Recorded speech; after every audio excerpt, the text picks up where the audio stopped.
உன்னை அழித்து விடும்படியான கங்கணம் கட்டி இருக்கிற மக்கள் இருந்தாலும் உன்னை தொட முடியாது. நான் உனக்கு கேடயமாக இருக்கிறேன்.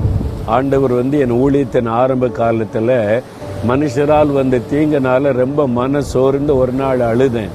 அப்போ ஆண்டவர் சொன்னார், மகனை ஏன் அழுகிற? நீ பயப்படாத. இந்த உலகம் அப்படிதான், உலக மக்கள் அப்படிதான். பொறாமையினால விரோதமாக பேசுவாங்க, தாக்குவாங்க, எல்லாம் பண்ணுவாங்க. ஆனால் உன்னை சேதப்படுத்தாது. நான் உனக்கு முன்னால் இருப்பேன். எதுவும் என்னை தாண்டி தான் உங்ககிட்ட வர முடியும். அதனால நீ பயப்படாம தைரியமாறின்னு என்னை தைரியப்படுத்தினார். அதுல இருந்து தான் எனக்கு தைரியம். எனக்கு கேடகமாக ஆண்டவர் இருக்கிறார். யார் என்ன பேசினாலும், திட்டினாலும், எழுதினாலும், என்ன குறை சொன்னாலும், எனக்கு விரோதமா என்ன பண்ணினாலும் என் உள்ளம் பயப்படாது, கலங்காது.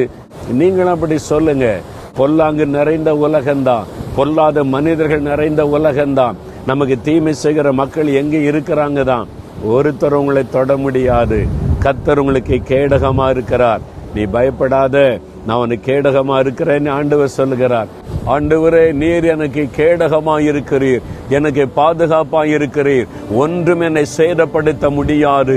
என் ஆண்டவர் இயேசு எனக்கு கேடகமா பாதுகாப்பா இருக்கிறபடியினால் பொல்லாத மனிதர்கள், சத்துருடைய கிரியைகள் ஒன்றும் என்னை சேதப்படுத்த முடியாது. இயேசு கிறிஸ்துவின் நாமத்தில் நான் ஜெயம் எடுக்க